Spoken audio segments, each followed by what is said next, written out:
বর্তমান বিএনপি সরকারের এই প্রায় ৫ মাস বয়সী বিএনপি সরকারের সবচেয়ে আলোচিত এবং সমালোচিত যিনি প্রতিমন্ত্রী মীর শাহে আলম, যিনি আ স্থানীয় সরকার, পল্লী উন্নয়ন এবং সমবায়ের মন্ত্রণালয়ের প্রতিমন্ত্রী হিসেবে দায়িত্বে আছেন।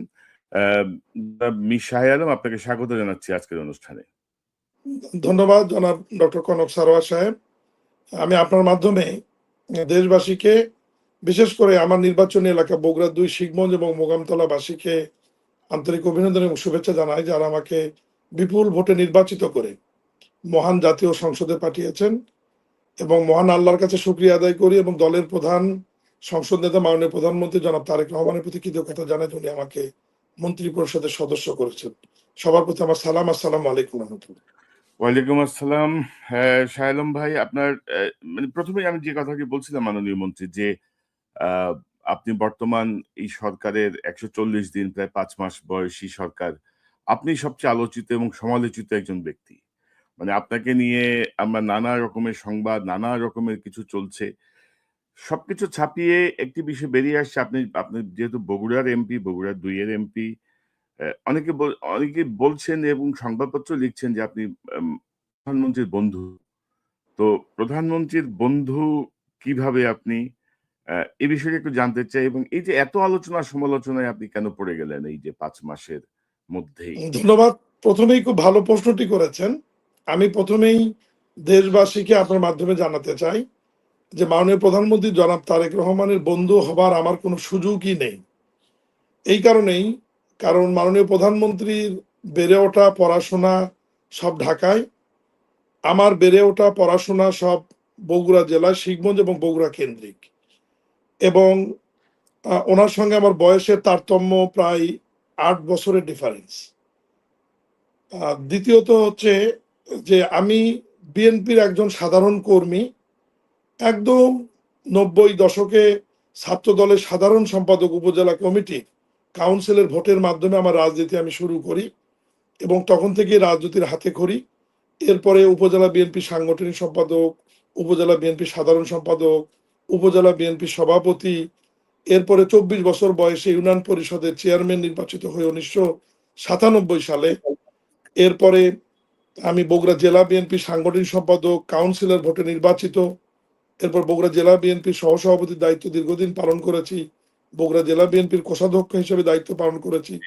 যেহেতু আমার বাড়ি বগুড়া এবং বগুড়ার একজন সাধারণ রাজনৈতিক কর্মী হিসাবে বিএনপির চেয়ারম্যান বর্তমান প্রধানমন্ত্রী জনাব তারেক রহমান আমাকে স্নেহ করেন এবং স্বাভাবিক কারণে বগুড়া বাবি হওয়ার কারণে তার সাথে একটা সুসম্পর্ক রয়েছে। তবে আমি আবারও বলি, উনি আমার কোনো বন্ধু না, বন্ধু হওয়ার কোনো সুযোগও নেই।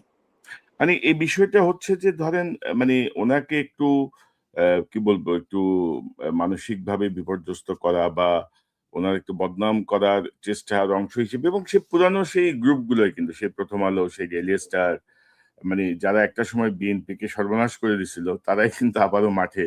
যদিও উম আ মাননীয় প্রধানমন্ত্রী যে প্রতিহিংসা নয় বা যে উদার নীতি গ্রহণ করেছেন, সেই সুযোগটাই আবার কিন্তু এই গ্রুপগুলো নিচ্ছে। তো এই জায়গাগুলো আপনাদের কোনো অবস্থান নেয়ার কোনো পরিকল্পনা আছে? যে ধরেন তারেক রহমানের বন্ধু মীর শাহে আলম এই করতেছে, ওই করতেছে। এই জায়গাগুলো তো চেক দেওয়া খুব জরুরি। একটা অসত্যর বিষয়। এই যে এটা আসলে আমরা বগুড়া থেকে নির্বাচিত হয়ে এসে বগুড়ার উন্নয়ন নিয়ে যখনই আমি কথা বলা শুরু করেছি, তখনই দেখলাম যে একটা পক্ষ অতি উৎসাহী হয়ে আমাকে টার্গেট করলো এবং বিভিন্নভাবে আমাকে নিয়ে কাদা ছোড়াছুড়ি, তার বন্ধু বানানো, এক এক সময় এক এক ধরনের নিউজ নিয়ে এসে আমার বিরুদ্ধে নানান ধরনের অপপ্রচার চালানো। আপনি যে প্রসঙ্গগুলো উঠালেন, এই প্রসঙ্গগুলো তো মাননীয় প্রধানমন্ত্রী প্রেস উইং বা যারা প্রেসের দায়িত্বে আছে তারাই দেখবে। আমরা তো এই বিষয়গুলো যদিও দেখি না। হুম, হুম, হুম। আহ, না, নিশ্চয়ই দেখা উচিত, নিশ্চয়ই দেখা উচিত। কারণ হচ্ছে আমরা অতীতে দেখেছি যে মিডিয়া কিভাবে আ আ বেগম খালেদা জিয়ার সরকারকে বিপর্যস্ত করে তুলেছিল। এখন দেখা যাচ্ছে যে তাদের সেই সংবাদগুলো আসলে আ বাস্তবতা বা সত্যতা ওইভাবে ছিল না। কিন্তু চরমভাবে ক্ষতিগ্রস্ত করেছিল বেগম খালেদা জিয়ার সরকারকে। তো আরেকটা আরেকটা বিষয় আমি দেখলাম যে আপনার সম্পদ বেড়েছে ৮ গুণ। প্রতিমন্ত্রী হওয়ার পর আপনার সম্পদ বেড়েছে ৮ গুণ। আপনি আমি আপনার মাধ্যমে আপনার গতকাল মাধ্যমে একটা ব্যাখ্যা দিয়েছেন আপনি। কিন্তু জি জি ৮ গুণ বেড়ে গেল সম্পদ। মানে এটা আপনার ব্যাখ্যা মাধ্যমে আমি জানাতে চাই যে এটা সম্পূর্ণ একটি অসত্য তথ্য প্রচার করা হয়েছে। আমার সম্পদ তো নির্বাচনের সময় মনোনয়নপত্র দাখিলের যে হলফনামা সেখানে আমি এফিডেভিট করে দাখিল করেছি এবং সেখানে বলাই আছে যে আমার প্রায় ১৮৩৫% জমি আমার। সেখানে আমি ১২টি ব্যবসার মালিক। সেখানে আমার ঋণ কত, আমার মূলধন কত, আমার ট্যাক্স কত দেই, কত সম্পদ এবং আমার ব্যবসা বাণিজ্য এসব তো নতুন নয়। আমি পৈতৃক সূত্রে ব্যবসা বাণিজ্য পেয়েছি, তারপরে নিজেও সেই ৯৭, ৯৮, ২০০০ সাল থেকে তিলে তিলে ব্যবসা গড়ে বাংলাদেশের ১০টি অটো রাইস মিলের মধ্যে আমার একটি ছিল, যেটা আমি কিছুদিন আগে ফেব্রুয়ারি মাসের দিকে বিক্রি করে দিয়েছি। এরপর আমার ফ্লাওয়ার মিলের বিজনেস রয়েছে, আমার ভিটামিন পুষ্টি চালের বিজনেস রয়েছে এবং এই পুষ্টি চালে যে ভিটামিন মিশ্রণ করা হয় সেই ভিটামিনের বিজনেস আমার রয়েছে, আমার ফিলিং স্টেশন রয়েছে, এলপিজির বিজনেস রয়েছে, আমার কৃষি খামার রয়েছে, গরুর খামার রয়েছে, মৎস্য খামার রয়েছে, এক্সপোর্ট ইম্পোর্টের বিজনেস রয়েছে এবং আমার ম্যান পাওয়ারের বিজনেস রয়েছে এবং সমস্ত ব্যবসায় আমার প্রতিষ্ঠিত ব্যবসা এবং সরকারি বিধি বিধান নিয়ম মেনে ট্যাক্স পে করে আমি এই ব্যবসাগুলো দীর্ঘদিন করে আসছি এবং আমার টোটাল ব্যবসার যে ভলিউম তাতে ১৫০-২০০ কোটি টাকার কাছাকাছি হবে আমার টোটাল মূলধন বা ব্যবসার সারা বছর যে রোলিং। তো এখানে দেখলাম যে হলফনামার থেকে শুধুমাত্র একটি অংশ নিয়ে এসে বলা হলো যে এই ৪ মাসে আমার সম্পদ বেড়েছে ৮ গুণ এবং আমার নামে অনেক সম্পত্তি ক্রয় করা হয়েছে। আমি আপনার মাধ্যমে দেশবাসীকে এইটুকুই বলতে চাই যে মন্ত্রী হিসাবে, প্রতিমন্ত্রী হিসাবে শপথ নেবার পর কনফ্লিক্ট অফ ইন্টারেস্ট হবে এই বিবেচনায় আমি সমস্ত লিমিটেড কোম্পানি আমার পরিবারের সদস্যদের নামে শেয়ার হোল্ডার আমি হস্তান্তর করেছি এবং আমার যত ব্যবসা এফিডেভিট মূলে আমার বড় সন্তানকে আমি তাকে প্রোপাইটারশিপ হস্তান্তর করেছি। আমি কোনো ব্যবসা নিজে আর দেখি না এবং আমার নামে কোনো সম্পত্তি ক্রয়ের তো প্রশ্নই ওঠে না এবং সুযোগও নাই। আর সম্পত্তি ক্রয় বিক্রয়, ব্যবসার ফ্যাক্টরি ইন্ডাস্ট্রি বিক্রয়, নতুন ইন্ডাস্ট্রি করা, এটা তো ব্যবসায়ীদের একটা চলমান প্রক্রিয়া এবং সম্পত্তি যদি কিনা হয়ে থাকে এটা আমাদের পারিবারিক ব্যবসার যে ৩-৪টি লিমিটেড কোম্পানি আছে তার নামে হয়তো আমার সন্তান কিনেছে, আবার কোথাও বিক্রি করেছে। এটা এত বড় ব্যবসা, সম্পত্তি কেনা বেচা এটা তো একটা চলমান প্রক্রিয়া। না, আমরা দেখছি যে ধরেন এটা একটা মানে একটা কৌশলী অবস্থান নিচ্ছে কিছু সংবাদ মাধ্যম, মিডিয়া যে মানে যেন তারেক রহমানের এই সরকারকে তারা আরেকটু মানে কি বলবো এটাকে ক্ষতিগ্রস্ত করতে পারে সাধারণ মানুষের কাছে। আমি আমি এবং আমি আমরা আমি দেখছি কথা প্রসঙ্গে জি, কমেন্টসেও আপনার মানুষ কিন্তু এই প্রসঙ্গটা আনছে যে উনার সম্পদ কিভাবে বাড়লো। মানে একটা একটা ন্যাশনাল মিডিয়া যখন একটা জিনিস ছেড়ে দেয় অ্যা আংশিকভাবে ছেড়ে দেয়। কারণ ৮ এই ৪ মাসে ৫ মাসে আপনার মানে এত সম্পদ বাড়ার মতো প্রজেক্টই তো সরকারের হয়নি এখনো, তাই না? জি, জি, জি। আমি একটা সেই কথাটাই বোঝানোর চেষ্টা করছি। শুধু এটাই নয়, আরেকটা জিনিস দেখবেন যে বিভিন্ন মিডিয়াতে বলা হচ্ছে যে সবচাইতে বেশি বরাদ্দ বগুড়া জেলায় গিয়েছে এবং বগুড়াকে আমরা গোপালগঞ্জ বানানোর চেষ্টা করছি। আমি সংসদে তথ্য উপাত্ত দিয়ে এই অসত্য তথ্যকে আমি প্রমাণ করেছি যে বগুড়ার বরাদ্দ সর্বোচ্চ বেশি যায়নি। কোন কোন জেলায় গিয়েছে আমি সেটাও বলেছি। এটাও একটা মাননীয় প্রধানমন্ত্রীকে অ্যাটাক করা হয়েছে যেহেতু উনি বগুড়ার প্রধানমন্ত্রী। আগের স্বৈরাচার সরকারের মতো বানানোর চেষ্টা করা হচ্ছে যে আমরা ইচ্ছাকৃতভাবে বগুড়া বরাদ্দ বেশি নিয়ে যাচ্ছি কিনা। আবার আংশিকভাবে বলা হচ্ছে যে আমি নিজস্ব ব্যবহারের জন্য হেলিপ্যাড নির্মাণ করছি। আসলে প্রত্যেক উপজেলায় আপনারা জানেন যে স্বৈরাচার এরশাদের সময় ত্রাণ সামগ্রী জরুরি ভিত্তিতে নিয়ে যাওয়ার জন্য প্রত্যেক উপজেলা হেডকোয়ার্টারে একটা করে হেলিপ্যাড পুরাতন রয়েছে। ওই হেলিপ্যাডটা আবার আমরা নতুন করে সংস্কার করছি যে যেখানে জরুরি অবতরণ যেন হেলিকপ্টার করতে পারে, ত্রাণ সামগ্রী পৌঁছতে পারে বা ইমার্জেন্সি কোনো রুগী যদি এয়ার অ্যাম্বুলেন্স হেলিকপ্টার যদি ঢাকা আসতে চায় তারা যেন ব্যবহার করতে পারে। এবং আমি যে হেলিকপ্টারটি নির্মাণ করেছি এটা সৎ ব্যবহার আগামীকাল থেকেই শুরু হচ্ছে। সেনাপ্রধান গিয়ে ওখানে হেলিকপ্টারে নামবেন এবং ওখানে বর্ষাকালীন সেনাবাহিনীর একটি মহড়া চলছে আমার উপজেলায়, জি। শিখগঞ্জ উপজেলায়, সেটা পরিদর্শনে যাচ্ছেন। তাহলে এই যে মিথ্যা একটা প্রচার করা হচ্ছে যে আমার ব্যবহারের জন্য হেলিকপ্টার বানানো হয়েছে, হেলিপ্যাড বানানো হয়েছে, যেটা সম্পূর্ণ একটি অসত্য তথ্য দেওয়া হয়েছে। এবং উন্নয়নের ক্ষেত্রেও বলা হচ্ছে যে বেশি বরাদ্দ। আসলে বগুড়া জেলা তো আপনি নিজেও জানেন, দীর্ঘদিন যাবৎ বাংলাদেশে থেকে সাংবাদিকতা করেছেন। 111 এর সরকারের পর বিগত 20 বছর শহীদ রাষ্ট্রপতি জিয়াউর রহমানের বাড়ি বগুড়া হবার কারণে, জনাব তারেক রহমানের বাড়ি বগুড়া হবার কারণে এবং বেগম খালেদা জিয়া বারবার বগুড়া থেকে নির্বাচিত হবার কারণে বগুড়া উন্নয়ন বঞ্চিত একটি জেলা, অবহেলিত একটি জেলা। সেই জেলার কোনো উন্নয়ন হয়নি এবং আমাদের বড় ধরনের কোনো অবকাঠামো হয়নি, কোনো মেগা প্রজেক্ট বগুড়াতে হয়নি। গ্রামীণ রাস্তাঘাটের অবস্থা খুবই খারাপ।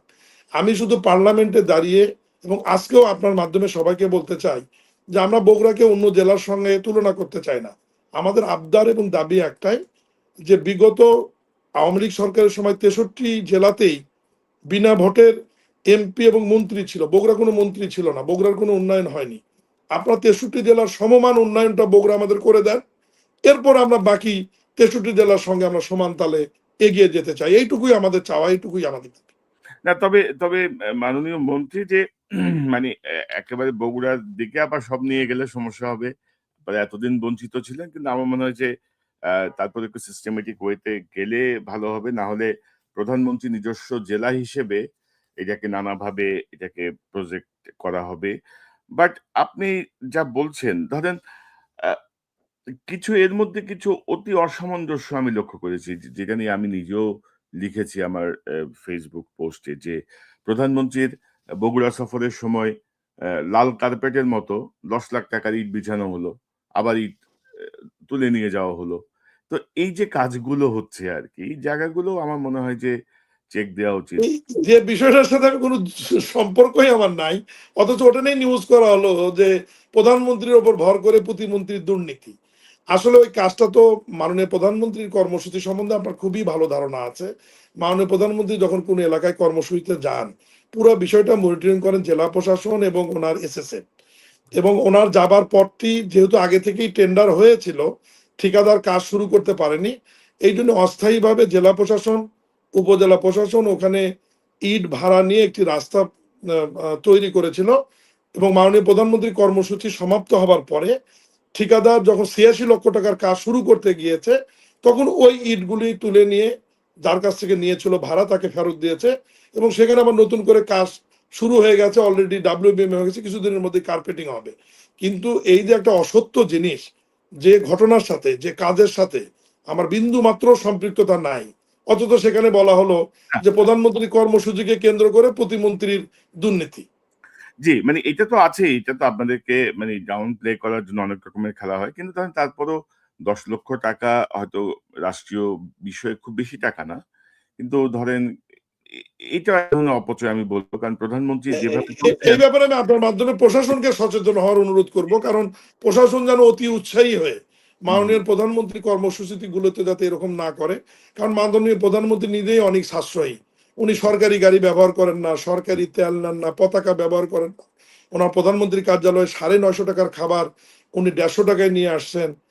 আমি আপনার মাধ্যমে জানাতে চাই, আমি নিজেও কিন্তু সরকারি গাড়ি ব্যবহার করি না। জি। আমি নিজে আমার নিজের গাড়ি ব্যবহার করি, আমি নিজের তেল ব্যবহার করি, নিজের ড্রাইভার ব্যবহার করি। যেহেতু মাননীয় প্রধানমন্ত্রী করেন না, এরকম আমার মতো আরো 5-7 জন মিনিস্টার রয়েছে, তারাও কিন্তু সরকারি পুল থেকে গাড়ি নেননি এবং সরকারি তেল এবং ড্রাইভার তারাও কিন্তু ব্যবহার করেন না। না, এবং এখন পর্যন্ত প্রধানমন্ত্রীকে অনেকে অনুসরণ করছেন, সেটা আমরা দেখছি। কারণ ধরেন আমি যেটি বলতে চাই যে প্রধানমন্ত্রী ওই আ আ তার পৈতৃক ভিটা পর্যন্ত মাটির রাস্তায় গেলে খুব বেশি সমস্যার কোনো কারণ ছিল বলে আমি মনে করি না আরকি। বা এটাতে প্রধানমন্ত্রীও কিছু মনে করতেন না। যে আমি না, আসতে আমিও ব্যক্তিগতভাবে মনে করি তো প্রশাসন এই কাজটা অতি উৎসাহ করবার কারণে এই দায়ভারটা অনেক সময় প্রধানমন্ত্রী বা আমাদের ওপর আসে আর কি। চলে আসেছি। তো তো জনাব মির শাহ আলম, আপনি কি মনে করেন যে আমি যতটুকু এই গত ৫ মাসে যতটুকু আমার পর্যবেক্ষণ, দলের মধ্যে থেকেই কি কেউ দলের বিপক্ষে ষড়যন্ত্র করছে মনে করেন আপনি? বিএনপি অনেক বড় একটি রাজনৈতিক দল। আপনি অনেক প্রজ্ঞাবান একজন সাংবাদিক। আপনি নিশ্চয়ই জানেন যে বড় দলে তো টানাটানি একটু থাকবেই। যে কে উপরে যাবে, কে নিচে যাবে, কে কোথায় থাকবে। অনেক যোগ্যতম লোক হয়তো স্বাভাবিক কারণে মন্ত্রিসভায় স্থান পায়নি। আবার অনেকে মনে করেছিল যে ওনার হয়তো মন্ত্রিসভায় স্থান পাওয়ার কথা না, উনি পেয়েছেন। এগুলো নিয়ে তো একটু আলোচনা সমালোচনা আছেই, বা বিভ্রান্ত করার চেষ্টা আছেই। এগুলো তো বড় দলে একটু থাকবেই, কিন্তু শেষ বেলায় আমরা কিন্তু সবাই আবার দলের স্বার্থে, দেশের স্বার্থে কিন্তু আমরা ঐক্যবদ্ধভাবেই আবার কাজ করছি। এবং মাননীয় প্রধানমন্ত্রী সার্বক্ষণিক বিভিন্ন বিষয় নিয়ে আমাদেরকে মনিটরিং করে, উনি আমাদেরকে দায়িত্ব দেন, সেই দায়িত্বগুলো কিন্তু পালন করি। এবং আপনি খেয়াল করেছেন যে চট্টগ্রামের জলাবদ্ধতা থেকে শুরু করে এই যে Hatirjheel lake, Gulshan lake, Dhanmondi lake, ময়লা আবর্জনা, ডেঙ্গু প্রতিরোধ, বিভিন্ন জায়গায় ভাঙ্গা রাস্তা, যখন যেটি মাননীয় প্রধানমন্ত্রী আমাদের নোটিশে আনছেন, আমি আমার ফুল মন্ত্রী শ্রদ্ধেয় মির্জা ফখরুল ইসলাম আলমগীরের নোটিশে দিয়ে ওনার অনুমতি নিয়ে আমি দৌড়ে সেই জায়গাগুলোতে যাচ্ছি এবং কাজ করবার চেষ্টা করছি।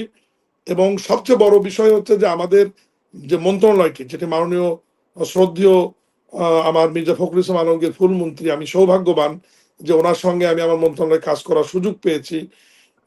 ওনার তো অনেক সুনাম রয়েছে। এই মন্ত্রণালয়টি অন্তর্বর্তীকালীন সরকার বলেন বা তার আগে সরকার বলেন, যে সুনাম ছিল সেই সুনামটি একদম বিনষ্ট করে দিয়েছে। আমি আপনাকে ছোট্ট একটা উদাহরণ দিই। পিরোজপুর একটি জেলা, যে জেলাতে ৬,০০০ কোটি টাকার প্রজেক্ট নেওয়া হয়েছিল, তার মধ্যে ৩,৫০০ কোটি টাকার কোনো কাজ না করে শুধু কাগজ কলমে দেখে উঠে নিয়ে যাওয়া হয়েছে। এবং সেই রাস্তাগুলো ওই অবস্থায় এখনো পতিত অবস্থায় পড়ে আছে। এবং বিগত ১.৫ বছর এই কারণে পিরোজপুর জেলার সমস্ত উন্নয়নমূলক কর্মকাণ্ড কিন্তু বন্ধ। কারণ ওই ৩,৫০০ কোটি টাকা এবং ৬,০০০ কোটি টাকা কিভাবে বরাদ্দ হলো, এই বিষয়টা নিয়ে দুদকে মামলা হয়েছে। আমাদের মন্ত্রণালয়ের তদন্ত কমিটি রিপোর্ট রয়েছে এবং দুদকের তদন্ত চলাকালীন চলা থাকবার কারণে আগের সরকার, অন্তর্বর্তীকালীন সরকার উন্নয়ন কর্মকাণ্ড বন্ধ করেছে। কিন্তু বর্তমান ওখানকার গণপূর্ত প্রতিমন্ত্রী, বিএনপির একজন দলীয় এমপি এবং জামাতের একজন দলীয় এমপি, ৩ এমপি মাননীয় প্রধানমন্ত্রীর নোটিশ এটা আনবার পরে আমাকে ব্যক্তিগতভাবে দায়িত্ব দিয়েছে। আমি খুব সহসাই পিরোজপুরে একটা ভিজিট করে, যাতে পিরোজপুরের জনগণের স্বাভাবিক জীবনযাপনের জন্য যেটুকু উন্নয়ন আবার শুরু করবার দরকার সেটা যেন করা যায়। ছোট্ট একটা আপনাকে উদাহরণ দিলাম যে এই সমস্ত বিষয় ঢাকবার কারণেই আমাদেরকে সামনে নিয়ে এসে নতুন করে যে আমরা একটা কিছু করছি বা খারাপ ভালো কিছু করছি না, এটাকে উদাহরণ হিসেবে নিয়ে আসার জন্য আমাদের বিরুদ্ধে এই ধরনের অসত্য তথ্য দিয়ে প্রোপাগান্ডা ছড়ানো হয়। না, তবে মির্জা ফখরুল ইসলাম আলমগীরের প্রজ্ঞা এবং আপনার যে তারুণ্যের যে গতি, দুটো এক হলে নিশ্চয়ই এলজিআইডি যে মন্ত্রণালয় সেটি আরো গতিশীল হবে এবং এই জাতীয় বিষয়গুলো বন্ধ হবে সেটি আমরা প্রত্যাশা করি। আপনাদের দুজনের, একজন সিনিয়র, একজন ইয়াং, একজন মানে এই জায়গাটায় ধরেন একটা কম্বিনেশন ইজ গুড, আমি আশা করি। বাট ধরেন যে বিষয়গুলো আসছে, ধরেন ৫ মাসের হিসেবে আসলে খুব বেশি আমি মনে করি না, তারপরেও দেখতে চাই। তো আমি একটু অন্য প্রসঙ্গে যাই, ধরেন রাজনৈতিক প্রসঙ্গে যদি একটু যাই, আমি সাম্প্রতিক সময়ে একটা বক্তব্য আপনাকে একটু দেখাতে চাই, যেটার সাথে আপনিও আছেন, একটু জাস্ট একটু দেখায় আমি আলোচনাটা যেতে চাই। আমি বক্তব্য শেষ করছি। আসসালামু আলাইকুম, জয় বাংলা। এই যে বক্তব্য লিখে দেওয়ার পরে এসে জয় বাংলা বলে গেল। এখন আপনাদের সমিতির অবস্থা কি বোঝেন?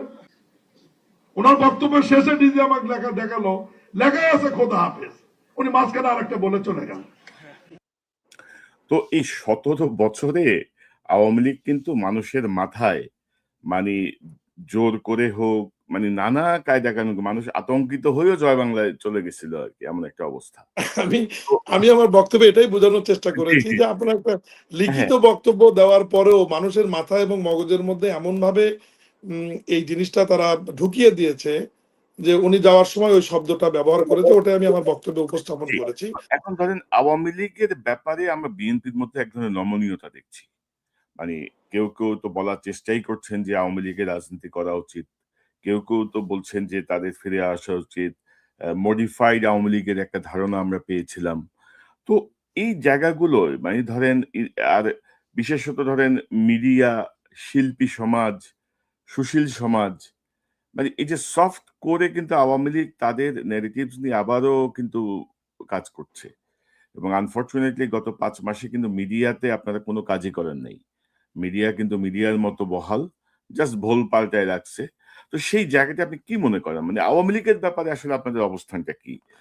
মিডিয়ার ব্যাপারে আমি যেটা বলবো যে বিএনপির যে আমাদের নির্বাচনী ইস্তাহার, সেখানে মিডিয়াকে অবাধ স্বাধীনতা দেওয়ার যে ঘোষণাটা দেওয়া আছে, এই অবাধ স্বাধীনতাটা এবং মুক্ত বাক স্বাধীনতাটা অনেকে অপব্যবহার করছে বলে আমি ব্যক্তিগতভাবে মনে করি। তারপর আমি চাই যে মিডিয়ার স্বাধীনতা থাক, মিডিয়ার কণ্ঠরোধ না হোক, মিডিয়া সত্য মানুষের সামনে তুলে ধরুক। আর আওয়ামী লীগের ব্যাপারে মাননীয় প্রধানমন্ত্রী জনাব তারেক রহমানের নেতৃত্বে আমি দলের গুরুত্বপূর্ণ কোনো পদে নেই, আমি একজন তৃণমূল থেকে উঠে আসা একজন বিএনপির কর্মী, এবং আপনার মাধ্যমে আমি জানাতে চাই যে আমি এমপি নির্বাচিত হওয়ার পর পর্যন্ত কিন্তু উপজেলা বিএনপির সভাপতি ছিলাম। জি আমি মন্ত্রী শপথ নেওয়ার 7 দিনের মাথায় আমি কিন্তু আমার উপজেলা বিএনপির সভাপতির পদ থেকে পদত্যাগ করে উদাহরণ তৈরি করেছি, এবং সেখানে অন্য একজন কিন্তু দায়িত্ব রয়েছে। আমি কিন্তু দলের এখন কেউ না। তবে মন্ত্রী পরিষদ এবং মাননীয় প্রধানমন্ত্রীর কথাবার্তায় এবং মন্ত্রী পরিষদের আচরণে আমার কাছে যেটুকু পরিলক্ষিত হয়েছে যে আওয়ামী লীগ নিষিদ্ধর যে আইনটি রয়েছে এবং আওয়ামী লীগ নতুন করে রাজনীতি করে ফিরে আসবার যে বিভিন্ন রকমের কথা, এ ব্যাপারে মনে হয় যে বিএনপি কঠোর অবস্থানে আছে, এবং আওয়ামী লীগকে কোনোভাবেই তাদের বিচার না হওয়া পর্যন্ত এবং তাদের প্রধান জাতির কাছে ওই রকম করে ক্ষমা না চাওয়া পর্যন্ত, এবং আওয়ামী লীগ যে অন্যায় অত্যাচার করেছে, এই জুলাই আগস্টে যে গুণ হত্যা করেছে, কোনোভাবেই তারেক রহমানের নেতৃত্বাধীন এই বিএনপি সরকার আওয়ামী লীগকে বৈধতা দেবে না এবং আওয়ামী লীগকে নির্বাচন রাজনীতিতে ফিরে আসার কোনো সুযোগ দিবে বলে আমি বিশ্বাস করি না। জি আমরাও সেটি বিশ্বাস করতে চাই, কারণ ধরেন এই পরিমাণ গণহত্যা গুম খুনের পরে আহ, এই এই দল এই দলের প্রতি সহানুভূতিশীল যারা তাদের প্রতি সাধারণ মানুষ ক্ষুব্ধ হয়ে যাওয়ার কথা। কারণ এই যে গণ অভ্যুত্থানটা হয়েছে, যে বিপ্লবটা হয়েছে, এটা ছাত্র জনতা সাধারণ মানুষের স্বতঃস্ফূর্ত গণ অভ্যুত্থান। তো আপনারা ধরেন আপনাদের প্রধানমন্ত্রীর বক্তব্য একরকম, আপনাদের দলের কেউ কেউ মানে জুলাই গণভোট, সংবিধান সংশোধন এই জায়গাগুলো নিয়ে এক ধরনের বিতর্ক সৃষ্টি করছেন আপনারা আননেসেসারি। মানে জুলাই নিয়ে আসলে অবস্থান কি বিএনপির, মানে কি মনে করেন জু- আপনি? জুলাই সনদে তো সংসদে মাননীয় প্রধানমন্ত্রী বলেছেন, সংসদে তা ঘোষণা দিয়েছেন যে জুলাই সনদ, জুলাই চার্টারে বিএনপি যেটা স্বাক্ষর করেছে, এই স্বাক্ষরিত জুলাই সনদটি বিএনপি অক্ষরে অক্ষরে পালন করবে, এবং সংসদে সংবিধান সংশোধন একটি কমিটি হবে, যে কমিটিতে বিরোধী দলীয় নাম দেওয়ার পরে সম্ভবত এই সেশনে বা পরের সেশনে বা সংসদ নেতা সিদ্ধান্ত নেবেন।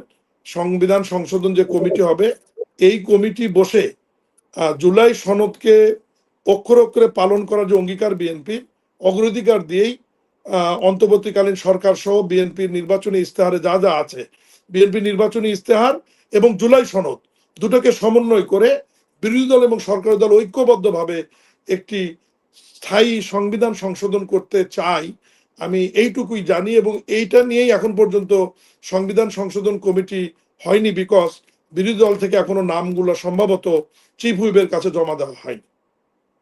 না, এই বিষয়টা আসলে স্পষ্ট করা উচিত, কারণ ধরেন যে ছাত্র জনতার মধ্যে আমরা যে এই প্রতিক্রিয়া দেখি, মানে মোটামুটি একটা ধারণাই দাঁড়িয়ে গেছে যে বিএনপি জুলাই সনদের বিপক্ষে, বিএনপি গণভোটের বিপক্ষে, বিএনপি জাস্ট ক্ষমতায় এসে এগুলো সব ইগনোর করছে, এরকম একটা না, আমি আপনার মাধ্যমে জুলাই যোদ্ধাদের এবং দেশবাসীকে আমি জানাতে চাই যে বিএনপি জুলাই সনদের পক্ষে 100%। মাননীয় প্রধানমন্ত্রী এবং সংসদ নেতা জনাব তারেক রহমানও জুলাই সনদ অক্ষর অক্ষরে পালন করতে চাই, বাস্তবায়ন করতে চাই। আমি আপনার মাধ্যমে আবারও রিপিট করি, বিএনপির নির্বাচনী ইস্তেহার, যেটার প্রতি দেশের 55% মানুষ সমর্থন দিয়েছে, সেই ইস্তেহার এবং জুলাই সনদ দুটাকেই সমন্বয় করে সংবিধান সংশোধন করে জাতিকে বিএনপি একটি নতুন সংবিধান, সংশোধিত নতুন সংবিধান উপহার দেবে ইনশাআল্লাহ। জি মানে মাননীয় প্রধানমন্ত্রী আসলে খুব অ্যামেজিংলি ওনার কাজ করছেন। মানে ধরেন যে আমরা দীর্ঘদিন আম, উনি সরকারি ব্যয় ওনার ক্ষেত্রে একেবারে কমিয়ে এনেছেন। আপনি যদি বলছিলেন ব্যক্তিগত গাড়ি তে যাতায়াত করছেন বা অন্যান্য ব্যয় তিনি কমিয়ে এনেছেন বা সবকিছু। ওনার বিদেশ সফরটাও খেয়াল করেছেন, জি জি জি যে জি। আগে প্রথম বিদেশ সফরে আপনি দেখেছেন যে মাত্র কয়েকজন, গুটি কয়েক উনি নিয়ে বিদেশ সফর করেছেন, কিন্তু আগের সময়গুলোতে আমরা দেখেছি 160-70 পুরো বিমান ভরে দেশের বাইরে যাওয়া হতো। সেখানেও উনি একটা উদাহরণ তৈরি করেছেন। ওনার জেলা সফরগুলোতেও খেয়াল করবেন যে গাড়ির বহর কমানোর জন্য উনি এখনো মিনি বাসে ওনার স্টাফদেরকে নিয়ে উনি সফর করেন। এই জিনিসগুলো আমাদের মানে অনুপ্রাণিত করে মন্ত্রীদের মনে হয় সাশ্রয়ী যে করবার জন্য। উনি ধরেন যে অতীতের যে নিরাপত্তা বা এই যে ঝিকঝাক ছিল এগুলা, এই শো অফ ছিল, শো অফ তিনি কমিয়ে এনেছেন। এবং পাশাপাশি যেটা আমরা দেখছি যে উনি প্রতিহিংসা নয়, আমি চাইলে করতে পারি, করব না। তো এটার সাথে একমত কিনা? কারণ আমি অনেকের যে প্রতিক্রিয়া পেয়েছি যে প্রতিহিংসা আর ন্যায় বিচার তো এক জিনিস না। এখন এই যে পরিবারটা গুমের শিকার হলো, যে পরিবারটা নির্যাতিত হলো, যে পরিবারটা দখলের শিকার হলো, যে পরিবারের প্রতি হাসিনার আ সরকারের এবং তার দলের না, লোকজনের আমি নির্যাতন আমি হলো। আমি আপনাদের ভুল বোঝাবুঝির একটু অবসান ঘটাই। এটা কিন্তু যারা গুম হত্যা হয়েছে তাদের ন্যায় বিচারের ব্যাপারে প্রধানমন্ত্রী কিন্তু কঠোর অবস্থানে রয়েছেন। উনি ওনার ব্যক্তি পরিবারের কথা বলেছেন যে আমার মার উপর যে নির্যাতন হয়েছে শ্রদ্ধেয় নেত্রী বেগম খালেদা জিয়ার উপর, ওনার পরিবারের উপর, ওনার আদরের ছোট ভাই বিশিষ্ট ক্রীড়া সংগঠক জনাব আরাফাত রহমান কোকোর উপর যে নির্যাতন হয়েছে, এই বিষয়টা উনি বলেছে যে এটা আমি আহ, এই বিষয়ে আমি হিংসাত্মক ভাবে কারোর উপর প্রতিশোধ নেওয়ার ইচ্ছা আমার নাই। উনি কয়েকদিন আগেও বলেছে যে আমার বাবা যদি বেঁচে থাকতো, আমার মা যদি বেঁচে থাকতো, তারাও হয়তো বলতো যে তুমি এটা নিয়ে আর বাড়াবাড়ি করো না, তুমি স্বাভাবিকভাবে চলো। আমি ওনার বক্তব্যে যেটুকু শুনেছি বা ওনার কথাতে যেটুকু, আরেকটি যেটা আমি বলি যে দেখেন, মাননীয় প্রধানমন্ত্রী শুধু আমাদের জন্য না, বিরোধী দলের প্রতিও কিন্তু উনি অনেক সহানুভূতিশীল। আহ, সংসদের বাজেট বক্তৃতায় বিরোধী দলীয় নেতা তার সুন্দর বক্তব্যে যখন উপস্থাপন করলেন যে আমার নির্বাচন এলাকার দায়িত্বটি আমি মাননীয় সংসদ নেতা প্রধানমন্ত্রীর উপর ছেড়ে দিতে চাই, ঠিক তার কাউন্টার বাজেট বক্তৃতায় আবার সংসদ নেতা মাননীয় প্রধানমন্ত্রী তারেক রহমানও বললেন যে আপনার সংসদীয় নির্বাচন এলাকার দায়িত্বটি আমি নিলাম উন্নয়নের জন্য। ঠিক তার পরের দিনই মাননীয় প্রধানমন্ত্রী আমাকে ব্যক্তিগতভাবে ডেকে অনুশাসন জারি করলেন যে আপনি বিরোধী দলীয় নেতার সঙ্গে সাক্ষাৎ করে তার নির্বাচনী এলাকা সফর করবেন এবং ওখানে কি করার প্রয়োজন আপনারা করবেন। আপনারা বোধহয় মিডিয়াতে দেখেছেন যে জি। আমি ঠিক আর একদিন পরেই মাননীয় বিরোধী দলীয় নেতা শ্রদ্ধেয় ডাক্তার শফিকুর রহমান সহ ঢাকা 15 তার নির্বাচনী এলাকায় গিয়েছি এবং রাস্তাঘাট ব্রিজ কোথায় কি প্রয়োজন, বিদ্যুৎ গ্যাস পানি ঘুরে ঘুরে দেখেছি, পুরো টিম সহ কিন্তু গিয়েছি। এবং উল্লেখ করতে চাই যে তার যে প্রতিদ্বন্দ্বী ছিল আমাদের বিএনপির বর্তমান উত্তরের প্রশাসক, তার নামও শফিকুর রহমান খান মিল্টন, সেও কিন্তু আমাদের সফরে ছিল। এবং ঐক্যবদ্ধভাবে যাতে ওই এলাকার আমরা উন্নয়নটা করতে পারি মাননীয় প্রধানমন্ত্রীর অনুশাসন অনুযায়ী, সে ব্যাপারে আমরা মন্ত্রণালয় থেকে প্রয়োজনীয় পদক্ষেপ নিয়েছি, দিক নির্দেশনা দিয়েছি। এবং আগামীকালও মাননীয় বিরোধী দলীয় নেতার ওখানে আমি সহ দায়িত্বশীলদের আরেকটি বৈঠক আছে যে উনি সহ ওনার এমপিদের নির্বাচনী এলাকাগুলোতে মাননীয় প্রধানমন্ত্রী নির্দেশনা দিয়েছেন যে যারা জনগণের ভোটে নির্বাচিত হয়েছে কেউ যেন বঞ্চিত না হয়। না সেটি ঠিক আছে। মানে প্রধানমন্ত্রী সবকিছু একটা সুবন্টন করার চেষ্টা করছেন। এটি আমরা পর্যবেক্ষণ করছি। কিন্তু ধরেন সংসদে সরকারি দল বিরোধী দলের সাথে একটা হৃদ্যতাপূর্ণ সম্পর্ক আমরা দেখছি। যে বিরোধী দলও সরকারকে অ্যাপ্রিশিয়েট করছে, সরকারও অ্যাপ্রিশিয়েট মানে জি, প্রধানমন্ত্রী বিশেষত অ্যাপ্রিশিয়েট করছেন। তো এটা একটা নতুন ধরনের সংস্কৃতি চালু হচ্ছে বাংলাদেশে। কিন্তু রাজনীতির মাঠে আমরা দেখছি যে ছাত্রদল শিবির মারামারি করছে, এনসিপি ছাত্রদল শিবির মিলে আরেক ভেজাল চলতেছে। এর মধ্যে কি এই জায়গাটা কি আপনারা নিয়ন্ত্রণের কথা কি ভাবছেন না? মানে ধরেন যে সংসদের যে সম্প্রীতি, রাজপথে কিন্তু উভয়ে কিন্তু মুখোমুখি সংঘর্ষে এবং সেই জায়গাটায় কিন্তু আবার আওয়ামী লীগ ঢুকে যাচ্ছে উভয় পক্ষেই। মানে তাদের ফায়দা নেয়ার জন্য। আপনার আপনার কথাটা অত্যন্ত যুক্তিযুক্ত। আমি সাধারণ একজন বিএনপির কর্মী হিসেবে মনে করি যে আমাদের সংসদের যে সৌহার্দ্যপূর্ণ পরিবেশটি, এটা যদি আমরা আরো কঠোরতম করতে পারি, আমার মনে হয় যে মাঝে মাঝে যদি আমরা বসি, সবসময় যে সংসদ নেতা এবং বিরোধী দলীয় নেতা একসঙ্গে বসতে হবে এমন কোনো কথা না। সংসদের চিফ হুইপ রয়েছেন, আমাদের দায়িত্বশীল যারা নেতা রয়েছেন, তারা যদি বিরোধী দলের সাথে আমরা মাঝে মাঝেই বসে আলোচনা করি, আমার মনে হয় যে মাঠ পর্যায়ে এটা দূরত্ব কমে আসবে এবং সৌহার্দ্যপূর্ণ পরিবেশ তৈরি হবে। এবং আপনি ঠিকই বলেছেন, যদি মাঠ পর্যায়ে বিরোধী দল এবং সরকারি দলের মধ্যে যদি দূরত্বটা বেড়ে যায়, তাহলে সেই ভয়ঙ্কর স্বৈরাচারী আওয়ামী লীগ তারা আবার এই সুযোগটা নিতে পারে এবং এটা কারোর জন্যই, বিএনপি এবং জামাত সহ আমরা যারা বর্তমান সংসদে বা রাজনীতির মাঠে আওয়ামী লীগ ছাড়া যারা রয়েছে, এটা কারোর জন্যই মঙ্গল হবে না। এবং সেদিন আমি আমার ছোট্ট করে বলি, সেদিন বিরোধী দলীয় নেতার সঙ্গে যখন আমি তার নির্বাচন এলাকায় সফর করছিলাম, একই রিক্সায় উঠে যখন ঘুরছিলাম, উনিও কিন্তু এই কথাটি আমাকে বলছিলেন যে আমাদেরকে যে কোনো মূল্যে হোক ঐক্যবদ্ধ থাকতে হবে, কারণ আমাদের ঐক্যবদ্ধর উপরে নির্ভর করবে দেশের উন্নয়ন, দেশের সম্প্রীতি এবং আওয়ামী লীগের ফিরে না আসার যে অঙ্গীকারটা, এটা আমাদের ঐক্যবদ্ধর উপরে নির্ভর করে। উনি সেটাও কিন্তু আমাকে সেদিন গল্পে গল্পে বলছিলেন। জি, তো এখন আমি ধরেন আজকে আজকে থেকে ধরেন গতকাল পর্যন্ত সরকারের ১৪০ দিন পার হয়েছে। মানে আপনাদের জি, কর্মসূচি হচ্ছে জি, ১৮০ জি, দিনের। মানে হাতে আছে আর ৪০ দিন। মানে ১৮০ দিনের কর্মসূচির আর ৪০ দিন বাকি আছে। তো ৪০ দিন খুব সিগনিফিক্যান্ট নাম্বার কিন্তু। বিশেষ করে ইসলামে ৪০ দিন মানুষ মারা যাওয়ার পরে ৪০ দিনের একটা দোয়া অনুষ্ঠানের আয়োজন করা হয়। ৪০ দিনের নামাজ পড়লে বলা হয় যে এটা সারা জীবনের জন্য অভ্যাস হয়ে যায়। ৪০ টা একটা গুরুত্বপূর্ণ নাম্বার অ্যাকচুয়ালি। তো এই ৪০ দিনের মানে কি হতে পারে আর? মানে ধরেন যে আমরা বিএনপি আমি কথা বলি আমি সবাই বলে যে ক্যাবিনেটে ৬ টা মাস দেখেন, ৬ টা মাস সময় দেন। তো এই ১৪০ দিনের অ্যাচিভমেন্ট কি? বা আর কি হতে পারে? মানে কি পরিবর্তন আসছে বা কি হতে আসলে পারে? আসলে দেখুন, আপনার মাধ্যমে আমি দেশবাসীকে বলতে চাই যে বিএনপি সরকার গঠন খুব খারাপ সময়ে কিন্তু আমরা একটা সরকার গঠন করেছি। জি, দেশের অর্থনীতি, রাজনৈতিক পরিস্থিতি সব মিলিয়ে। আর অর্থ বছরটা ছিল একদম শেষ সময়ে এসে। মানে আমরা এমন এক সময় শপথ নিয়েছি ১৭ই ফেব্রুয়ারি, এটা কিন্তু অর্থ বছরের একদম শেষ সময়।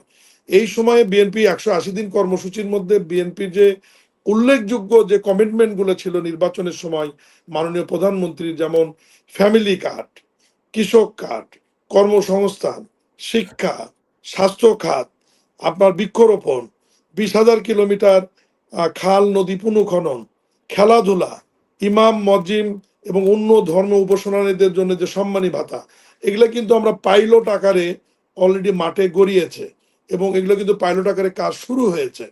এবং এই বাজেটে আপনি উল্লেখযোগ্যভাবে খেয়াল করবেন, আমি যে কর্মসূচিগুলির কথা বললাম, এই কর্মসূচির অর্থ কিন্তু এই বাজেটে বরাদ্দ রাখা আছে। যেমন ফ্যামিলি কার্ডের জন্য ৪১ লক্ষ পরিবার এই অর্থ বছরে নারী প্রধান বা গৃহকর্ত্রীরা কার্ড পাবেন। ৪৩,০০০ কৃষকরা কার্ড পাবেন। ক্রীড়াবিদ যারা রয়েছেন তারা কিন্তু সম্মানী ভাতার আওতায় আসবেন। আমাদের কিন্তু ৫,০০০ আম আ খাল, নদী খনন কিন্তু এই অর্থ বছরে আমরা করব। ৫ কোটি বৃক্ষরোপণ কিন্তু আমরা করব। কর্মসংস্থানের যে টার্গেট আমরা নিয়েছি, সেটা হয়তো ওইটুকু আমরা অ্যাচিভ করতে পারিনি, সফলতায় যেতে পারিনি। কিন্তু এটার চেষ্টা এখনো অব্যাহত আছে। স্বাস্থ্য সেক্টরে অলরেডি নিয়োগ বিজ্ঞপ্তি দেওয়া হয়েছে। সেখানেও কাজ চলছে। শিক্ষার ব্যাপারে বই পরিবর্তন, নতুন বই যেগুলো আসবে, সেখানে অনেক কিছু পরিবর্তন আসবে এবং এই ১ম প্রাইমারি স্কুলে ফ্রি পোশাক দেওয়ার পরিকল্পনা রয়েছে। পোশাক, ব্যাগ এবং নতুন জুতা বাচ্চাদের দেওয়ার পরিকল্পনা রয়েছে। এবং আপনি জানেন যে বিএনপি ক্ষমতা আসার ৭ দিনের মাথায় সুদসহ ১০,০০০ টাকা কৃষি ঋণ কিন্তু মওকুফ করা হয়েছে। তা আমাদের, আমি মনে করি যে এই ১৪০ দিনে অর্থনৈতিক এই দুরবস্থার মধ্যে মাননীয় প্রধানমন্ত্রীর নেতৃত্বে আমরা যেটুকু এগিয়েছি বা কাজ শুরু করেছি, আমাদের আমলাতান্ত্রিক জটিলতা, অর্থবছর শেষ, নতুন অর্থবছর শুরু এবং এই ক্রাইসিসের মধ্যেও ৯,৩৪,০০০ কোটি টাকার একটি বাজেট আমরা দিয়েছি এবং যে বাজেট বাস্তবায়নের জন্য আমরা পার্লামেন্টে বা সংসদে দেশবাসীর কাছে অঙ্গীকার করেছি, সব মিলিয়ে আমার মনে হয় না যে আমরা খুব একটা পিছিয়ে আছি। আমরা এই ধারা যদি অব্যাহত রাখতে পারি, ইনশাল্লাহ বিএনপির যে ইশতেহার এবং যে কর্মসূচি, আমরা সফল হব ইনশাল্লাহ। কিন্তু জনাব শাহ আলম ধরেন এগুলো তো অর্থনৈতিক বিভিন্ন প্রকল্প বা জনবান্ধব কিছু সিদ্ধান্তের কথা বলছেন। কিন্তু বাংলাদেশের মানুষ গত ১৭ বছরে হাসিনার দ্বারা যেভাবে নিষ্পেষিত হয়েছে, ধরেন আমাদের বিডিআর হত্যাকাণ্ড, আমাদের গুম, খুন, অ্যা এ ন্যায় বিচারহীনতা, এই জায়গাগুলো ধরেন বিডিআর নিয়ে আপনারা গত ৫ মাসে প্রায় কোনো কথাই হয় নাই কিন্তু। মানে না, গুম খুনের বিচারের যে প্রক্রিয়া চলছে এত ধীর গতিতে চলছে যে এগুলোর ব্যাপারে আপনাদের আসলে মানে অবস্থানটা কি? মানে আপনারা কি এটাকে ঝুলিয়ে দেখেন, আপনার মাধ্যমে আমি দেশবাসীকে বলি যে একটা জিনিস খেয়াল করবেন যে বিগত অন্তর্বর্তীকালীন সরকারের এই বিষয়গুলো বাস্তবায়ন করার জন্য যে অধ্যাদেশগুলা জারি করেছিল, প্রায় ১১৯টি অধ্যাদেশ, এই অধ্যাদেশগুলো কিন্তু আমরা পার্লামেন্টে আইন আকারে পাশ করেছি গত সেশনে। আপনি নিশ্চয়ই এটা জানেন। এবং দিন রাত কিন্তু আমরা পার্লামেন্ট চালু রেখে সংসদ নেতা মাননীয় প্রধানমন্ত্রীর নির্দেশনায় সবেরই কিন্তু আইনগুলো পাশ হয়েছে এবং গেজেট আকারে মাঠে এসেছে। এবং কার্যক্রম শুরু হয়েছে।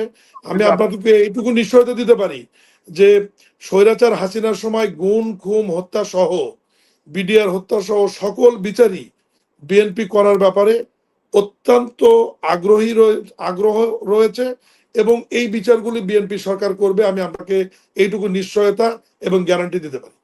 কিন্তু আপনারা গুম অধ্যাদেশ বাতিল করেছেন, আরো যে একটা অধ্যাদেশ বাতিল করেছেন, যেগুলো নিয়ে আসলে আমরা সুনির্দিষ্ট ব্যাখ্যা বা এগুলো কোনো রিপ্লেসমেন্ট এ পর্যন্ত পাই নাই, বা এটা নিয়ে আপনারা কি ভাবছেন আমাদের আসলে কাছে। আমি এই লেভেল থেকে আমি এটা বলতে চাচ্ছি না, কারণ এটা যেহেতু বিএনপির আরো আইনমন্ত্রী সহ স্বরাষ্ট্রমন্ত্রী সহ ওপরের যারা রয়েছেন তারাই সিদ্ধান্তগুলি নিয়েছেন। আমার মনে হয় যে এই বিষয়ে আমার মন্তব্য করা ঠিক হবে না। কারণ আমি শাহ আলম, আপনি আপনি প্রধানমন্ত্রীর বন্ধু না হলেও আপনি কিন্তু প্রভাবশালী একজন ব্যক্তি, মানে বর্তমান মন্ত্রিসভার একজন প্রভাবশালী ব্যক্তি হিসেবে আমরা জানি। এবং আপনি আসলেই প্রভাবশালী একজন ব্যক্তি। তো আপনার আপনার জায়গাটা সাথে আমি একমত না, প্রভাবশালী ঠিক কিনা জানি না, তবে বড় মন্ত্রণালয়ের দায়িত্ব পাবার কারণে জি, যেহেতু স্থানীয় সরকার পৌরসভা অনেক একটি বড় মন্ত্রণালয়, এর কাজের পরিধি অনেক বেশি। আমি কাজ করছি, সারাদিন ছুটছি, এই কারণে হয়তো মনে হচ্ছে যে আমার প্রভাবের বলয়টা অনেক বেশি। না কিন্তু আপনি, এখানে প্রভাব না, না প্রভাব আপনি, খাটানোর কোনো বিষয় না। আমি বিধি বিধান আমি নিয়মের আপ মধ্য থেকে দুর্নীতি মুক্ত থেকে কাজ করার চেষ্টা করছি। জি, না মাননীয় মন্ত্রী, আমি কিন্তু আপনাকে মানে বলছি না যে আপনি আপনার প্রভাব ইয়েতে খাটাচ্ছেন। আপনি কিন্তু একেবারে রুট লেভেল থেকে উঠে আসা রাজনীতিবিদ। আপনি ৮৯ সাল থেকে রাজনীতির সঙ্গে যুক্ত। আপনি উপজেলা চেয়ারম্যান ছিলেন, আপনি ইউনিয়ন পরিষদের চেয়ারম্যানও বোধহয় ছিলেন, তাই না? জি, চেয়ারম্যান ছিলেন। ইউনিয়নের চেয়ারম্যান ছিলেন। আপনি অর্থাৎ রুট লেভেল থেকে কিন্তু আপনি রাজনীতি করে উঠে আসছেন। তো বগুড়ার মানুষ হিসেবে আপনি প্রধানমন্ত্রীর কাছে কাছাকাছি অবস্থান করা বা উনার সাথে মিলে সিদ্ধান্ত নেয়ায় সহায়তা করা খুব অপরাধের তো কিছু না এখানে। তো না, এটা তো স্বাভাবিক, যেহেতু আমার বাড়ি বগুড়া। সেই অর্থে আমি আপনাকে বলছি যে আপনি যে প্রচারণা চলছে আপনি তার প্রধানমন্ত্রীর বন্ধু, বন্ধু না হলে আপনি প্রভাবশালী। তো প্রধানমন্ত্রীর বন্ধু তো হওয়ার কোনো সুযোগই নাই। আমি শুরুতেই সেটা বলেছি যে বন্ধু হওয়ার কোনো তো তো আমরা এই যে গত ৫ মাসের যে নিয়োগগুলো আমরা দেখলাম, ঘুরে ফিরে সেই আওয়ামী দোসররা কিন্তু ঘুরে ফিরে বিভিন্ন গুরুত্বপূর্ণ পদগুলো নিচ্ছে। আপনার মন্ত্রণালয়েও কিন্তু প্রচুর আওয়ামী লীগ এখনো পুনর্বাসিত, এখনো গুরুত্বপূর্ণ জায়গায়। তো আপনার মানে বা বর্তমান সরকারের ভালো কাজগুলো তো তারা ভণ্ডুল করে দিবে বিভিন্নভাবে। তো আসলে একেবারে চিহ্নিত সুবিধাভোগী যারা, তাদেরকে কেন সরকার বিভিন্নভাবে বিভিন্ন জায়গায় আবার পুনর্বাসন করছে, আবারও ক্ষমতায়িত করছে? আপনার কোনো মানে পর্যবেক্ষণ আছে কিনা এই বিষয়ে? না, পর্যবেক্ষণ তো আমার ক্যাবিনেটের সদস্য হিসেবে আছেই। আমাদের কিন্তু অনেক সচিব যারা আওয়ামী লীগের দোসর ছিল বা সেই সময় সহায়তা করেছে তাদেরকে কিন্তু চাকরির থেকে অপসারণ করা হয়েছে, সংযুক্তি করা হয়েছে বা সরিয়ে দেওয়া হয়েছে। কিন্তু বিগত ১৫-১৭ বছরে তো তাদের সময়ে নিয়োগগুলো হয়েছে। এখন রাষ্ট্র পরিচালনার জন্য রাতারাতি তো নতুন লোক আমরা তৈরি করা বা নতুন লোক সৃষ্টি করা এটা তো অসম্ভব ব্যাপার। আহ, এর মধ্যে থেকে যারা ভালো আছে, আহ, যারা হয়তো স্বৈরাচারের দোষর ছিল না, তাদেরকে নিয়েই তো আমাদের সরকারটা পরিচালনা করতে হবে। তবে আমরা যারা রাষ্ট্র পরিচালনার দায়িত্বে রয়েছি, মন্ত্রী পরিষদের সদস্য, তারা যদি শক্ত অবস্থানে থাকি, আমার মনে হয় যে নতুন লোকজন নিয়োগ হয়ে প্ল্যাটফর্মে না আসা পর্যন্ত তারা যে রাষ্ট্রের খুব একটা ক্ষতি করতে পারবে বলে আমি ব্যক্তিগতভাবে মনে করি না। আমি এই ফাঁকে ছোট্ট একটি কথা বলি, হয়তো আমি ভুলে যাব। আমাদের সবাই দোষটা খোঁজে। আপনি খেয়াল করবেন যে আমার বড় ছেলে সে কিন্তু লন্ডন থেকে মাস্টার্স করে আসছে, এসে আমার ব্যবসা বাণিজ্য দেখছে এবং বাংলাদেশ ক্রিকেট বোর্ডের রাজশাহী অঞ্চল থেকে সে কিন্তু বিনা ভোটে পরিচালক নির্বাচিত হয়েছিল এবং যেদিন নির্বাচিত হয়েছে আমার অনুরোধে পরের দিনই কিন্তু সে আবার বোর্ড থেকে পদত্যাগ করেছে। হুম। কারণ আমি এটাই বলেছি যে অনেক যেহেতু মন্ত্রীদের সন্তানদের নিয়ে নানান কথা হচ্ছে, আমার যেহেতু পারিবারিক ব্যবসার পরিধি অনেক বড়, আমি বলেছি যে তোমাকে যেহেতু ব্যবসাগুলো দেখতে হবে, তুমি যেহেতু ক্রিয়া সংগঠক, ক্রিয়া নিয়ে তুমি এলাকায় বা কাজ করো, কিন্তু ব্যবসার পাশাপাশি এখানে তুমি যেহেতু সঠিকভাবে সময়টা দিতে পারবা না, এই জন্য তুমি এখান থেকে পদত্যাগ করে সরে আসো। আমার বড় সন্তান মীর শাকরুল আলম সীমান্ত আমার কথা শুনে কিন্তু সে ওখান থেকে পদত্যাগ করে সরে আসছে কিন্তু। জি, এটা আমরা দেখেছি পত্রিকায়, এবং এটা ঠিক আছে যে তিনি বলেছেন যে আপনি যেহেতু মন্ত্রীর দায়িত্বে আছেন, টেকনিক্যালি তিনি ব্যবসা-বাণিজ্য দেখবেন, তিনি এখান থেকে সরে আসছেন। কিন্তু এটাও তো কিন্তু ধরেন একটা এই সরকারের সমালোচনার বা বদনামের একটা বড় আরেকটা জায়গা কিন্তু যে ক্রিকেট বোর্ড কিন্তু। মানে যেভাবে ধরেন মন্ত্রী এমপিদের মানে কি বলবো বংশধরেরা সেখানে যে ঢুকছে এই জায়গা এই মানে জায়গাটাকে উপলব্ধি করে আমি আমার সন্তানকে ওখান থেকে সরে নিয়ে আসছি, যাতে ওই দোষের পাল্লাটা যেন আমার ঘাড়েও না আসে। আমি আসলে আশা করবো যারা দায়িত্বে আছে, তবে আমি এই ফাঁকে আপনাকে আরেকটু বলি, যদি অন্যভাবে না নেন, আসলে আমাদের যারা সন্তান, আমরা যারা বিএনপি দীর্ঘদিন যাবৎ, আপনি আমি সহ যারা নির্যাতিত 17 বৎসর, বিএনপি বলেন বা জামাত বা অন্য দলের, এই 17 বছর কিন্তু আমাদের সন্তানরাও কিন্তু নিগৃহীত ছিল। তারাও কিন্তু কোনো কাজ করবার সুযোগ পায়নি, যে অমুকের সন্তান সে কাজ পাবে না, অমুকের সন্তান তার বিরুদ্ধে মামলা দাও, অমুকের সন্তান সে কোনো জায়গা পাবে না। এখন আমাদের সন্তানদের যদি যোগ্যতা থাকে, তাহলে তারা ব্যবসা কেন করতে পারবে না? তারা এই ধরনের সামাজিক বা ক্রিয়া সংগঠনগুলোতে যদি যোগ্যতা থাকে, তাহলে সেখানে এই সময় যদি তারা সুযোগ না পায়, বিগত 17 বছরও আমাদের সন্তান হবার কারণে যোগ্যতা থাকার সময় সুযোগ পাবে না, এখন এসেও যদি আবার তারা সুযোগ না পায়, তাহলে আমাদের সন্তানরা তাদের যে ক্যারিয়ারটা, তাদের যে মেধাটা, তাদের যে যোগ্যতা, এটা তাহলে কখন তারা মানুষের সামনে আমি সমাজে। আমি আপনার সাথে একমত যে রাজনৈতিক পরিবারের সন্তানরাও আসলে ক্ষতিগ্রস্ত হয়, নির্যাতিত হয়। কিন্তু ধরেন যেই প্রক্রিয়ায় আসলে ক্রিকেট বোর্ডে মানে ক্ষমতাবান মানুষদের বংশধরদেরকে ঢোকানো হয়েছে, পরিবারের সদস্যদেরকে ঢোকানো হয়েছে, সেটি প্রধানমন্ত্রীর তারেক রহমান যেভাবে ভাবছেন তার সঙ্গে সাংঘর্ষিক। সেটি এইভাবে যায় না আরকি। সেই কথাটাই বললাম। আমি জানি না এটি সংশোধন বা কিভাবে কি হবে? আ মানে এটা একটা বড় একটা স্পট হয়ে আছে গত ৫ মাসে যে এইভাবে তো হওয়া উচিত ছিল না আর। আমরা একটু সময় নেই, দেখি যে তারা তাদের যোগ্যতার স্বাক্ষর রাখতে পারে কিনা, একটু আমরা সময় নিয়ে দেখি। জি, মানে ধরেন সবারই সুযোগ আছে, সবাই বঞ্চিত। আবার ধরেন এই জায়গাটার মধ্যেও এক ধরনের ব্যালেন্স রাখা খুব জরুরি আরকি আমি মনে করি। তো একটি বিষয় আমি আপনার সামনে আনতে চাই। আমি খুব বেশি লম্বা করব না। আজকে আবার খেলাও আছে আর্জেন্টিনার বোধহয়। তো প্রধানমন্ত্রী যেভাবে ভাবছেন, প্রধানমন্ত্রী আ যে হিউমিলিটি দেখাচ্ছেন, যে নম্রতা দেখাচ্ছেন, যে সফটলি মানে সেই নেলসন ম্যান্ডেলার স্টাইলে মানে সবাইকে ক্ষমা করে দিয়ে নতুন ভাবে সবার আগে বাংলাদেশ নিয়ে যাচ্ছেন। প্রধানমন্ত্রীর এই ভাইবটা কি আপনাদের মন্ত্রিসভার সব সদস্য বা আপনাদের দলের নেতাকর্মীরা ঠিক বুঝতে পারছেন? কারণ আমরা কিন্তু যে আমরা এখনো বুঝতে পারছি উনি এ ব্যাপারে কঠোর, আমাদেরকে নির্দেশনা দেন। এবং গত কয়েকদিন আগে উনি একটা বিষয় আমাদের নোটিশে এনেছেন, আমাদের অনেকগুলো মন্ত্রী আমরা সেখানে উপস্থিত ছিলাম। উনি বললেন যে দেখুন, আমার বাবা যখন প্রেসিডেন্ট ছিলেন, ওনার স্যালারি থেকে, বেতন থেকে 10% টাকা রাষ্ট্রীয় কোষাগারে উনি জমা দিত, এবং আমিও শুরু করেছি। বিগত 5 মাস মাননীয় প্রধানমন্ত্রী জমা দিয়েছেন। তো উনি আমাদের বলেছেন যে এটা আপনাদের ব্যাপার, আপনারা যদি ইচ্ছা করেন তাহলে এটা আপনারা অনুসরণ করতে পারেন। তা আমরা শোনার পর আমরা এটা আসলে জানতাম না যে বেতনের টাকা, আমি শুধুমাত্র তো বেতনটা নেই, তেলের টাকা বা অন্য খরচ নেই না। এটা শুনবার পর আমরা উৎসাহিত হয়েছে এবং আমরা সবাই এক বাক্যে আলহামদুলিল্লাহ বলেছি। এবং আমি আজকেই আমার বিগত 5 মাসের যে মূল বেতনের যে 10% যেটা আমরা রাষ্ট্রীয় কোষাগারে আমরা জমা দিয়েছি, এবং প্রত্যেক মাসে আমরা এটা দিব, যা সেটা একটা উদাহরণ তৈরি করবার জন্য আর কি। জি। এবং আরেকটি গুরুত্বপূর্ণ বিষয় যেটা ধরেন সরকারের জন্য অত্যন্ত বিস্ফোরা বা বদনামের জায়গা হয়ে আছে। আপনি জানেন যে নির্বাচনের আগে পরে চাঁদাবাজির একটা ভয়ংকর অভিযোগ বিএনপির বিরুদ্ধে ছিল। এবং আমরা সাম্প্রতিক সময়ে আইনশৃঙ্খলা পরিস্থিতিতেও কিছু অবনতি দেখছি। খুব ভালোভাবে অবনতি দেখছি। ছিনতাই, ডাকাতি এগুলো বাড়ছে। ধরাও পড়ছে। এমন না যে ধরা পড়ছে না, ধরাও পড়ছে। কিন্তু সাম্প্রতিক সময়ে আপনি দেখেছেন যে কিভাবে অ্যা যুবদলের এক নেতা কিভাবে এম একজন বয়স্ক মানুষের বিশের সঙ্গে চাপ দিয়ে ধরে অ্যা চেকে সাইন করিয়ে নিয়েছে। সেও অ্যারেস্ট হয়েছে।